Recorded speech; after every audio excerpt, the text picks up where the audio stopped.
"You conniving, heartless wretch," she shrieked, her voice trembling not with fear, but with an indignation reserved for the truly self-righteous. "How could you just stand there?" The moment she chose him, pushing me aside with such ferocity that the seam of my tailored jacket ripped, I heard it, the shattering sound of my future, an echo that would forever redefine everything. I stood on the curb, the screech of tires still echoing, the scent of burning rubber acrid in the humid Los Angeles air. A luxury sedan, narrowly missing Kian, swerved violently, barely avoiding a collision with a lamppost. Iris, my fiancée, had sprinted forward, tackling Kian out of the path of the speeding vehicle, just as I'd known she would. Now, her face contorted in a mask of fury, she turned on me. "Blake, you're an animal," she snarled, eyes blazing. Without another glance at me, she helped Kian limp back into the opulent ballroom. Tonight was Iris's birthday gala, an event planned a year in advance, where I was supposed to propose. But ever since Kian, her new assistant, had appeared 3 months ago, everything had veered off course. Watching her leave, a faint, bitter smile touched my lips, a cold smile, yet one tinged with release. I'd never had any real interest in running the company, only wishing to live a quiet life as the younger brother. Vance had harbored suspicions about the Thorne family for a long time, though I'd never openly admitted my own. I didn't want to burden him further. He carried the weight of our entire family on his shoulders. The Thorne Corporation, though a shadow of its former self, still wielded some influence. They were the key to Sterling expanding into the West Coast market. To secure our profits there, we needed to navigate the local power structures. "Fine," I murmured, my voice chillingly calm as it carried over the phone. "If the Thornes are too greedy, then I, Blake Sterling, the second son of this family, won't hesitate to become the new kingmaker in Los Angeles." I continued, "Vance, I've reconsidered your previous offer. I'll handle this myself." His voice on the other end was quiet, steady, as if he'd anticipated this outcome. "Good. As long as you've made up your mind. Everything is ready. And Blake, don't just mess around anymore. You have a part in this family. You know I can't do everything alone. When you return, I'll send a car for you." I paused. "No need. I plan to stay in Los Angeles for a while. Send me your best people. I don't have enough reliable hands here." After hanging up, I straightened my torn, rumpled jacket and re-entered the birthday party. The moment I walked in, Mr. and Mrs. Thorne exchanged anxious glances, their concern a thinly veiled pretense. "Blake, your jacket. What happened? I'll have someone get you a fresh one." Mr. Thorne's voice was a little too loud, drawing the attention of Iris, who was still fretting over Kian. I offered a slight, dismissive smile and waved them off. "It's nothing, Mr. and Mrs. Thorne. Please don't worry. I'm truly unharmed." Seeing that I was genuinely fine, they visibly relaxed. For years, the Thorne family had siphoned immense profits from Sterling Holdings through this engagement. They might be ambitious, but they weren't foolish enough to risk harming a Sterling heir on their turf. They couldn't afford that kind of trouble. Mr. Thorne quickly arranged for someone to escort me to a guest lounge. Mrs. Thorne pulled Iris aside, whispering fiercely, "What do you think you're doing? Blake is your fiancé. Are you mad, humiliating him like this in public?" Iris's face twisted in annoyance. "Just because I'm engaged to Blake doesn't mean I can't have friends," she shot back. Kian almost got hit by a car, and Blake just stood there. He didn't even blink. I'm sick of his cold-blooded demeanor. I heard every word as I emerged from the room, dressed in a fresh jacket. I already knew the Thornes were planning to abandon us, perhaps even looking to seize Sterling assets in Los Angeles. I knew Iris was using Kian as an escape from our engagement. Yet, hearing it articulated still felt like a shard of ice piercing my chest. A cold smile spread across my lips. The Sterling and Thorne families had been allies for decades. Iris and I had grown up together, but then her family moved to Los Angeles to expand their business, and we gradually drifted apart. About 5 years ago, Thorne Corporation teetered on the brink of bankruptcy after a series of failed investments. In desperation, they approached my family, offering a marriage alliance in exchange for a bailout package. Coincidentally, Sterling Holdings was also looking to expand into Los Angeles at the time, a perfect synergy. Our engagement was sealed then. There was a time when Iris looked at me with adoration, swearing she loved only me. After I graduated college and moved to Los Angeles, it seemed like the natural next step. Back then, I was her whole world. On my birthdays, she'd invite all the city's big names. If my gaze lingered on anything for more than a few seconds, it would be delivered to me the very next day. Sometimes, I thought it wasn't so bad. I had no passion for business, and with my brother's support, I could have a beautiful, loving wife and live a comfortable, peaceful life. But everything changed 5 months ago. That's when I saw the true nature of the Thorne family.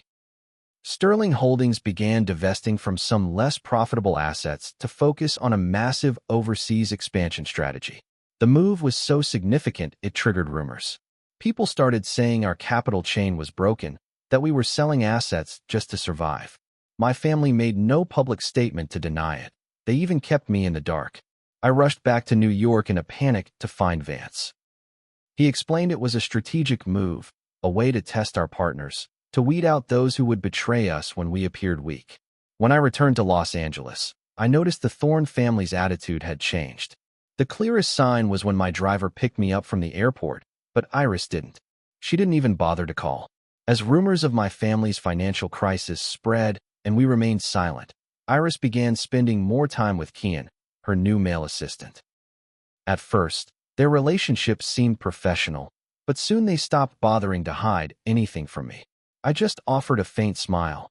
Anyone with eyes could see what it was, an exchange of money for favors.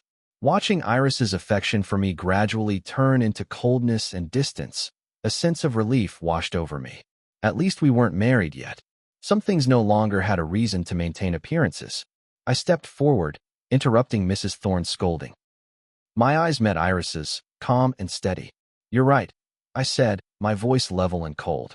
"I am a cold-blooded man. If you still wish to marry me, immediately dismiss that nuisance standing beside you. Then, you will travel to New York and personally apologize to my family." The moment my words ended, a sharp, cynical laugh filled the room.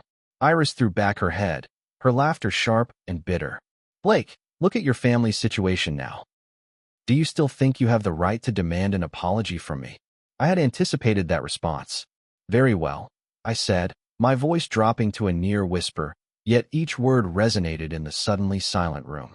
"As of today, our engagement is terminated, and Sterling Holdings will withdraw all support for the Thorne family." The declaration froze the atmosphere. Everyone stared, stunned, eyes wide. Even Iris frowned, her face momentarily paling. The withdrawal of support was a genuine threat that left her and her family utterly shaken. "Blake, you're an adult now, not a child," she said, trying to regain her composure. "Don't play these ridiculous games. You want to cancel the engagement? Fine. But you don't have the authority to decide on the cooperation between our two families." Her parents rushed over as I turned to leave. "Blake, Iris has been disrespectful today. We know," Mrs. Thorne pleaded. "We will talk to her. But canceling the engagement is serious. Don't worry, my husband and I will ensure she honors her commitment to you." I merely offered a faint, cold smile. They weren't truly worried about the engagement. What they feared was Sterling Holdings pulling its investments. After all, more than half of the Thorne family's net worth was built on our money. They thought I was just bluffing. Everyone knew how infatuated I once was with Iris. "No need," I replied calmly. "I'm merely giving her a choice. Your family is the one at fault. We Sterlings have no intention of welcoming a treacherous woman through our doors." Seeing the coldness in my eyes, they dared not speak another word. Mr. and Mrs. Thorne shot Iris a warning glance before hurriedly leaving the ballroom, presumably to strategize. Perhaps they thought a weakened Sterling Holdings wouldn't be able to retaliate, and they even dreamed of seizing our investments. Iris, meanwhile, paid no attention to me, turning away with an arrogant flip of her hair to cut her birthday cake. As usual, Kian stood right beside her. I left the party and walked into a nearby bar. Not to get drunk, but my heavy heart needed a drink. Though the decision was made, speaking it aloud still left a hollow, sickening void in my chest. So many years of affection, only to realize it was merely a tool to an end. I took a sip of whiskey, but before I could swallow, the glass was snatched from my hand. Looking up, I saw Iris. A mocking smile flickered on my lips. What's this? Changed your mind, Miss Thorne? Or is your little assistant not satisfying enough? So now you're out looking for other men for diversion. My taunts didn't faze her. Her face was icy, her voice sharp as a knife. Don't flatter yourself, Blake. If my parents weren't worried about you and hadn't sent someone to find me, do you really think I'd care where you are? I slowly nodded, understanding. Her parents didn't want to burn all bridges completely. Despite the rumors, Sterling Holdings had never been late on a payment or missed a single dollar in their transactions with the Thorns. That must have given them pause. No need. You can go home, Miss Thorne. My assistant will ensure my safety, I said, gesturing towards a man subtly positioned in the corner of the room. My dismissive attitude made her frown. See to it, then, she said, remembering her parents' instructions, swallowing her pride. Blake, it's not that I don't like you anymore, but you have to understand that with families like ours, it can't just be about you. She leaned closer, attempting to sound cajoling. If you're willing, we don't have to break up. Even if we don't marry, there's no need to make enemies of our two families. The business ties between us are too significant for you to be so childish over this. Her words drew a cold laugh from me. So that was her true reason for coming. I shook my head, took another sip of whiskey, and ignored her. Seeing that I wouldn't even look at her, the proud Iris couldn't stand it. She scoffed, turned, and walked away, leaving behind only the cold silhouette of her back. The city was late, darkness blanketing everything as my assistant finally drove me back to the villa. At the door, my fingerprint wouldn't register. For the past 3 years, Iris had lived with me. The villa was a Sterling property, purchased as our marital home. It seemed that after living there for so long, she had forgotten who the true owner was. Before I could react, the door opened from within. Kian stood there in silk pajamas, a fawning, respectful expression on his face as he looked at me. Mr. Sterling, I apologize, sir. Miss Thorne said you wouldn't be returning tonight, so she removed your fingerprint access. Though his voice was polite, I could sense the borrowed courage emanating from Iris. I wasn't about to waste words on such a pawn. I walked past them into the foyer, almost laughing at the sight of my suitcases piled in the living room. All of them. Iris emerged from the master bedroom, her face devoid of emotion. We've broken up. Why are you back? Take your things and leave. I gestured, and my assistant, accompanied by 2 bodyguards, stepped forward. Iris, what's wrong with you? I asked, my voice dangerously calm. This is my villa.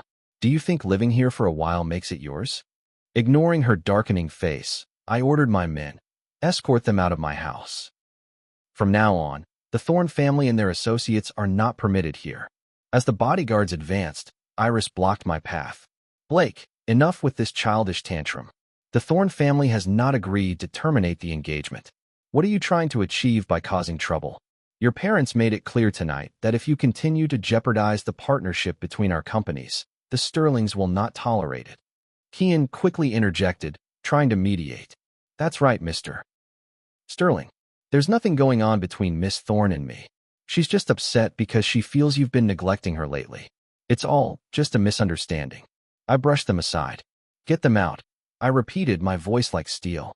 My security team knows who signs their paychecks. Within minutes, Iris and Kian were unceremoniously escorted out of the villa and left on the sidewalk. The following days were quiet.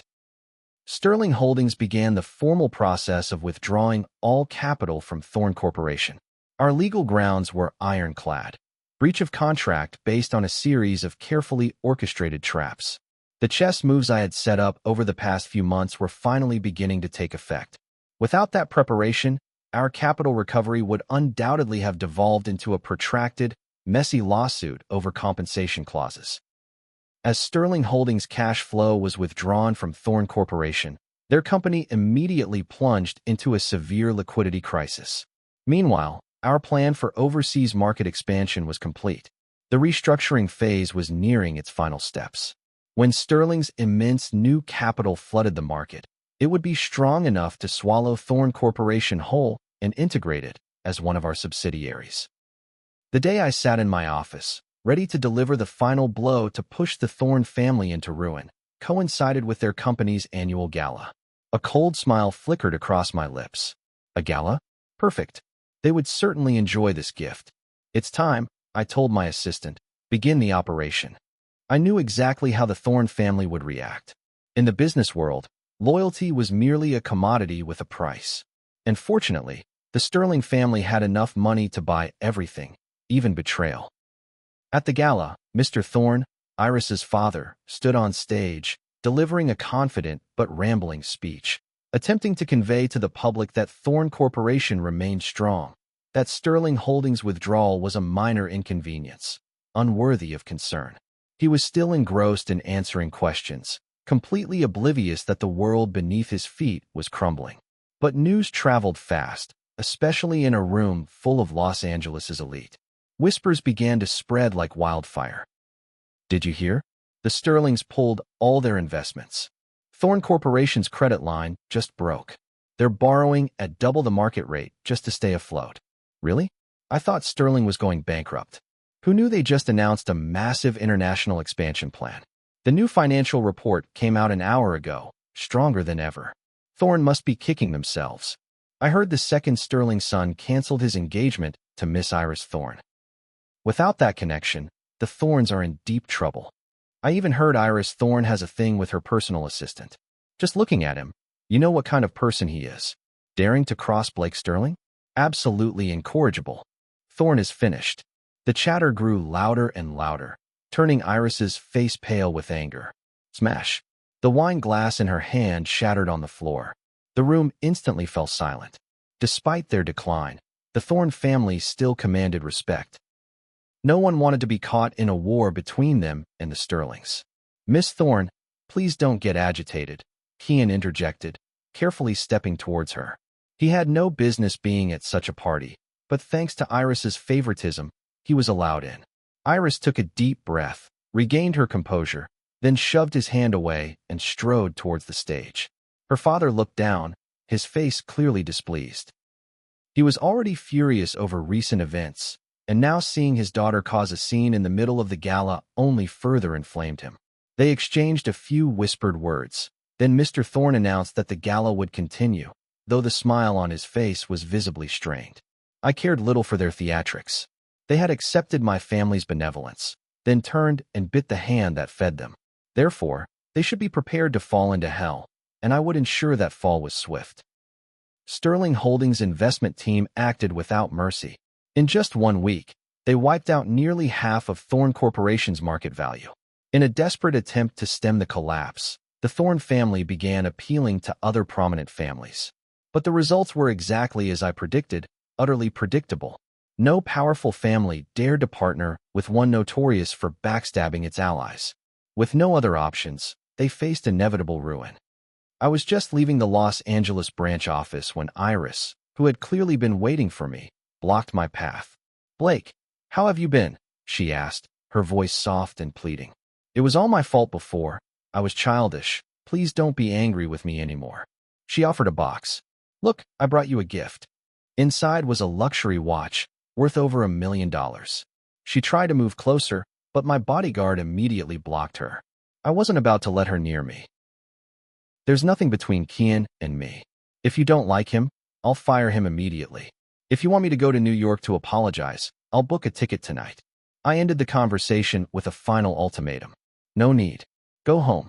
One thing the Sterling family never tolerates is betrayal. I looked down at her, my voice dry and cold. The Thorne Corporation must fall.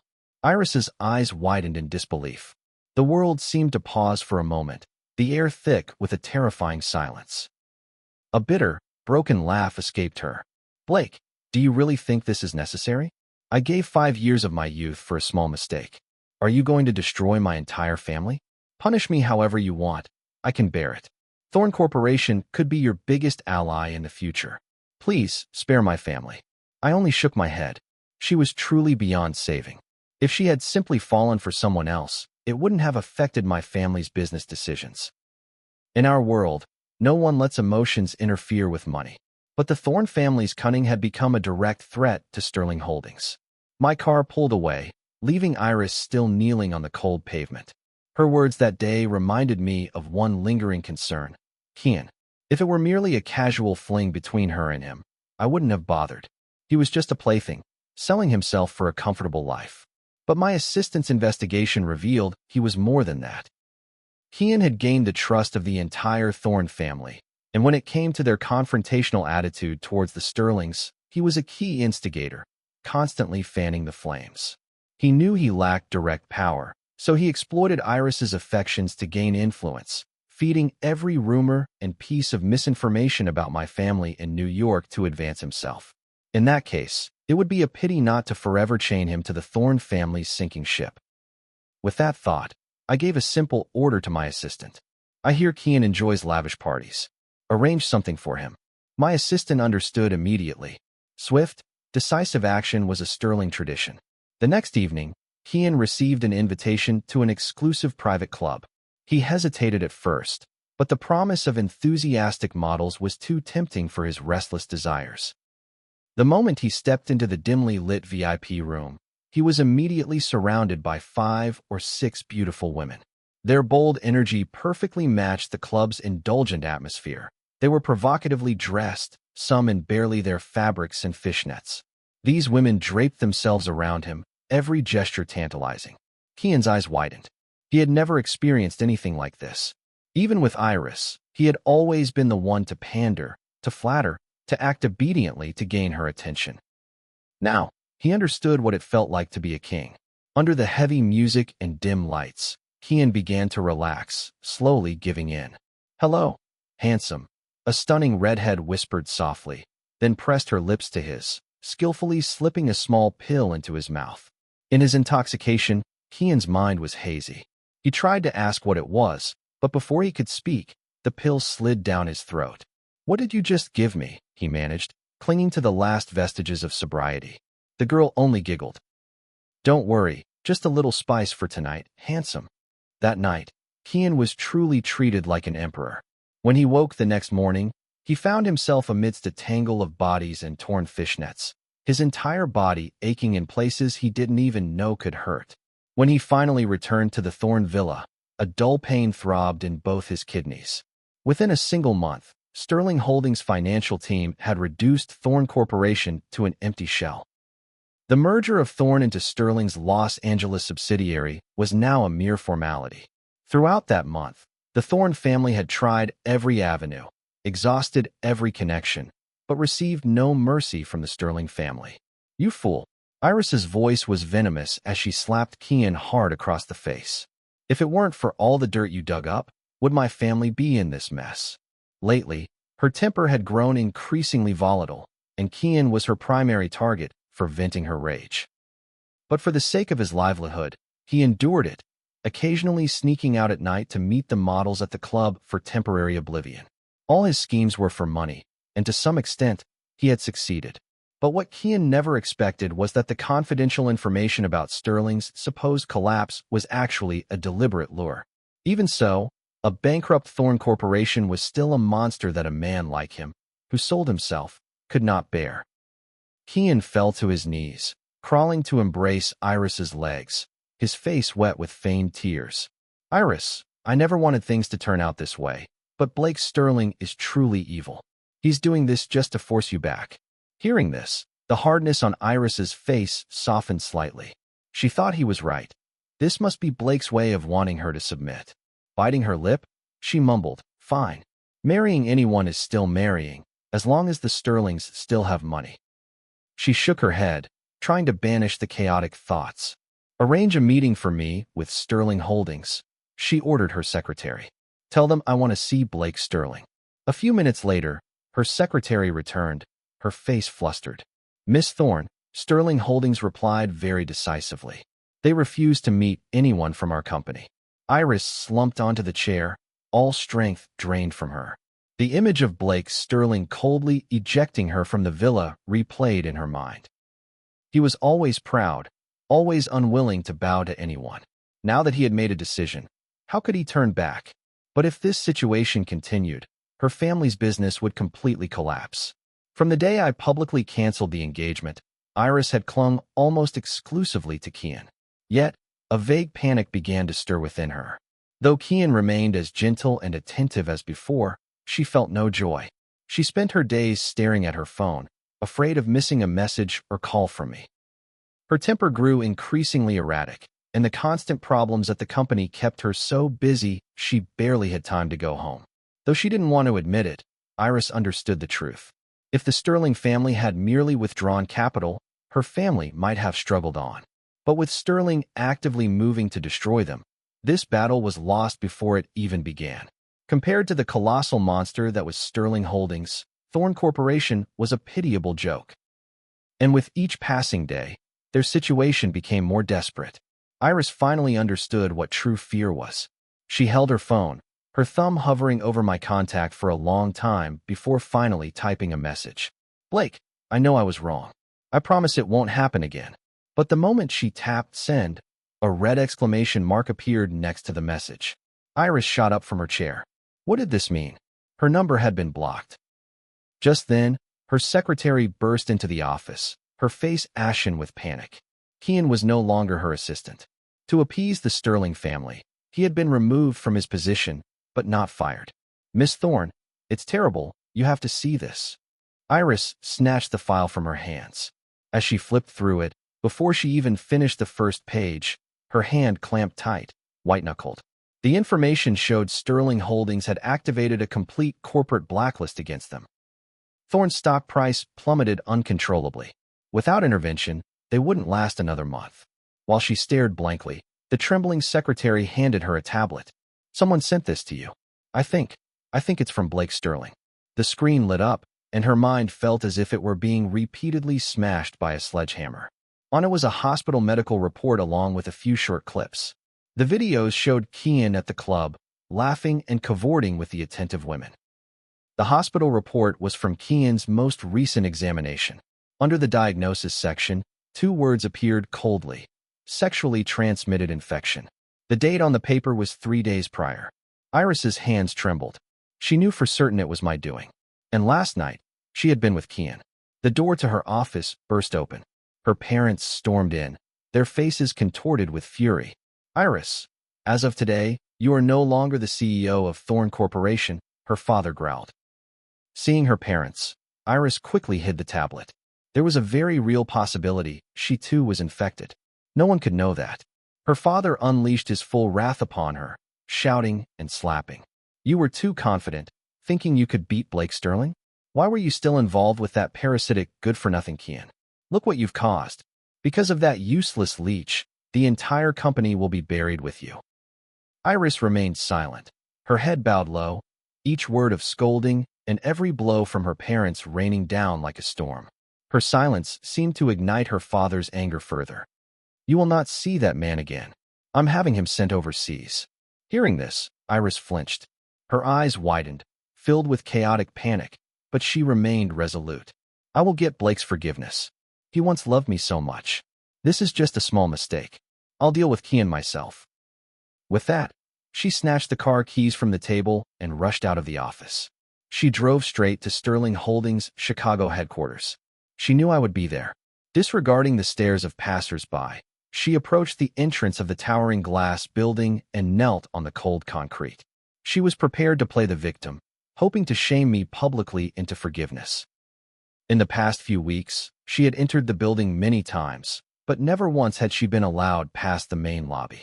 Unsurprisingly, Iris's theatrics outside the building were completely useless to me. I didn't even bother to look, let alone be moved. As night fell, she finally left, a hollow, exhausted shadow of her former self. Without receiving even a shred of forgiveness from me, she couldn't even imagine what would happen next.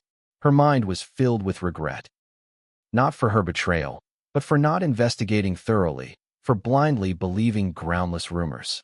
If only she had been more cautious, could Thorn Corporation have been saved? If Kian had never entered her life, would Blake Sterling have forgiven her?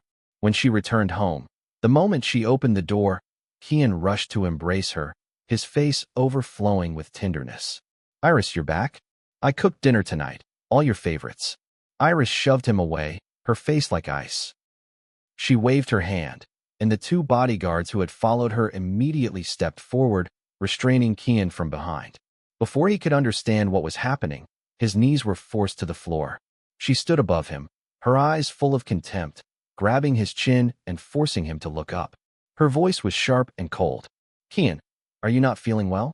What's wrong? Her voice gradually dropped, turning into a venomous hiss. Was I not good enough for you to go looking for other women? You're sick and you didn't say a word, and you dared to infect me? Kian had never seen her so terrifying. He trembled, trying to plead. No, it's not like that. I was set up. It was Blake Sterling, all his doing. I didn't mean to hide it from you. The doctor said it can be cured.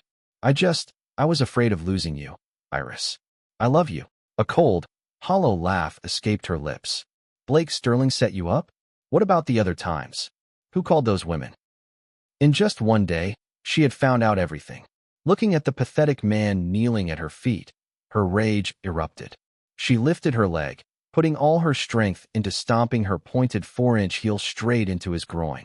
A scream of agony echoed, but she didn't stop, kicking repeatedly, each blow harder than the last, until she was breathless and trembling. When she finally stopped, Kian was curled on the floor, too weak to even whimper. A coldness enveloped Iris. She looked down at him, her voice deep and chilling. Kian, if you had the guts to infect me, you should also know what the price will be. She turned to her bodyguards. Someone will pick him up soon. I hear the Maddox Industrial Park is perfect for ambitious people like him. She waved her hand, and the two bodyguards immediately dragged him away. Kian's eyes were wide with terror. Iris, are you crazy? Are you trying to kill me? That's illegal. You can't do that. Iris frowned. The fewer people who knew about this, the better. Muffle him. A bodyguard immediately slapped him hard across the face, repeatedly, until Kian's head spun. Before he could regain his breath, the other man pulled off a shoe and sock, stuffing the sock directly into his mouth. The foul smell almost made Iris vomit, but she said nothing. Kian was dragged away, struggling weakly, unable to comprehend why everything had fallen apart so quickly.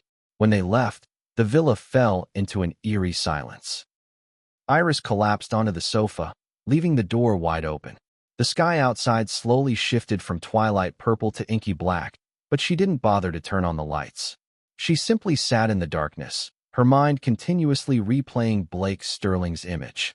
In that despair, for the first time, she had to admit that this time, she had completely lost. That afternoon, after Iris fled the company, Mr. Thorne convened an emergency board meeting and formed a crisis management team. However, all their business partners had already abandoned them. After a full day of frantic searching for an escape, they still made no progress. By evening, they heard news of what Iris had done to Kian. At that point, Thorne Corporation could not withstand any more scandals. After hours of deliberation, her father decided to go to his daughter's villa to find out the whole truth. He didn't expect the house to be dark and silent, as if abandoned. Thinking she wasn't home, he turned on the lights and froze. On the armchair, Iris sat, motionless as a shadow. Iris, what are you doing? He asked softly. When she turned her head, her face was eerily pale. A flicker of pity sparked in his heart. After all, she was still his daughter, and he, in one way or another, had tacitly condoned her actions. Sterling Holdings' ruthlessness and discretion were so terrifying that he too had been deceived. Seeing her father, Iris's voice was hoarse and weak. Father, Blake Sterling is a monster. He infected Kian and I think I'm infected too. Looking at his daughter, who had collapsed to such an extent, his heart twisted. He sighed heavily. The Sterlings now treat us as enemies. I've tried to contact all our partners, asking them to mediate, but no one will meet. Every door is closed. He paused, his shoulders slumping in despair. Iris, I've made my decision. The company has no future. We should take what money we have left and leave, go abroad to find treatment for you. Iris only shook her head repeatedly. No, we can't run. The thing Blake Sterling hates most is betrayal. She was right. I would never let them escape. A month later, Thorne Corporation officially declared bankruptcy. Overnight, her parents' hair turned white, defeated and desperate. They began liquidating their remaining assets to flee the country. Though they lost almost everything, they still had enough to live a life hundreds of times more luxurious than ordinary people elsewhere. To avoid my surveillance, they didn't choose developed countries in Europe or North America. The plan was to fly to a small country in South America, purchase new identities, and from there, move to Europe, living the rest of their lives in opulent tranquility. But I I never forgave a traitor. As their plane landed, the entire Thorne family breathed a sigh of relief, believing they had escaped. But the black car that picked them up from the airport didn't drive towards the villa they had purchased. "What are you doing? Where are you taking us?" Mr. Thorne asked in a panic. The only reply was the cold barrel of a gun pressed against his temple. Silence. They understood immediately and obediently fell silent. The car drove deep into a remote mountainous forest. There, they were not tortured, but merely stripped of their remaining assets and locked in a dilapidated wooden shack, left to starve for 3 days. When the creaking door opened, they were too weak to stand. The blinding light made them squint, and as their vision gradually cleared, they saw me, Blake Sterling, standing before them. "Please, release me," Iris whispered, her voice cracking. "You've had your revenge. I beg you, just let me live." She was nothing now.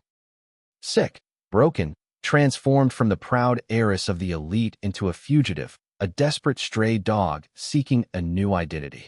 Her entire body trembled, immersed in primal fear. "Iris," I said, my voice calm. "On what grounds do you dare to beg me?" I leaned down, looking directly into her eyes. "Years ago, it was your family who knelt to ask for this marriage. But the moment you saw my family in difficulty, you immediately began to scheme. A pack of wolves can never be tamed." Each word I spoke made her tremble harder. "Stop. Please, don't say any more. I know I was wrong. You've ruined me. Isn't that enough?" She burst into tears, collapsing onto the dirty ground, her voice choked with despair. Seeing my cold, unchanging expression, the light in her eyes finally extinguished. A broken, horrified laugh escaped her lips. She stopped begging, knowing all was lost. Her parents struggled to their feet, two individuals who had once been the arrogant masters of the business world, now merely two humbled elderly people. "Blake, what our family did was wrong, we admit it," her father said, his voice weak. "You've had your revenge. Do you still want to destroy our entire family?" I smiled and beckoned him with a finger. "Mr. Thorne, have you forgotten the old adage? You must uproot the weeds completely." He looked as if he wanted to say more, but I merely gestured behind me. Just letting them die would be too easy. My voice was gentle, almost conversational. "Let's play a game. I'll give you a chance." As I said this, my bodyguards dragged a man forward, Kian. "The rules of the game are simple," I explained, a smile spreading on my lips. "Only one side is allowed to leave this shack. Whoever leaves, I will spare them." With that, I turned and walked out, the heavy door slamming shut with a resounding thud. Inside the shack, Kian's face was distorted, filled with venomous hatred. "Iris, you didn't think you'd see me alive again, did you?" he snarled, clutching his side. "They took a kidney from me in that camp. It's all your fault. Now you'll all die." The 4 family members erupted into a brutal, desperate struggle. Though Kian was enraged, he was not strong enough to overcome 3 people. The Thorne family believed they were fighting for their freedom and eventually overpowered him. But as they rushed to push the door open, they realized it was locked tight. Kian began to laugh, a maniacal, hysterical sound. Wild-eyed, he wiped a streak of blood from his lips and pulled a lighter from his pocket. "Ha ha ha, none of us are walking out of here alive. We'll die together." He flicked the lighter and tossed it onto a pile of dry straw in the corner. By the time the fire was discovered and extinguished, only one person was left breathing in the shack, Iris. She lived, but her mind was shattered. I had her admitted to a mental hospital. With the rudimentary medical care in that small South American country, she only continued to decline, sinking deeper into madness. I stood outside the charred wooden shack, the mountain wind blowing cold, carrying the smell of smoke and the ashes of those who once considered themselves powerful. The last faint rays of dawn gradually filtered into the forest, illuminating my face, reflecting no hatred, only emptiness. Iris, the girl who had once given me faith, then betrayed it with lies and ambition. Now she lay in a mental hospital in a foreign land, unable to remember her own name. Kian, the opportunist who relied on others for glory, died in the fire he himself started. And her parents, who once held their heads high, dominating the business world, had turned to ash deep in the forest. The justice I believed in was not that of the law, but the cold balance of fate. What they sowed, they reaped. I was merely the executor. I turned my back and left the forest, the morning light filtering through the trees, casting my long shadow across the ground. My assistant called to report that the merger was officially complete. The name Thorn Corporation would henceforth be merely a footnote in Sterling Holdings records. On the drive back, I opened the window, letting the wind blow across my cheek. A vague voice echoed in my mind. The hatred is over. What remains? But I had no answer. For when all enemies had vanished, the only thing left was a cold void in my mind. I smiled, a faint, dew-like smile, and softly murmured, "In the end, this is just the price of betrayal." And the car slowly disappeared around the bend, carrying a man who had exacted his revenge, but could never find himself again.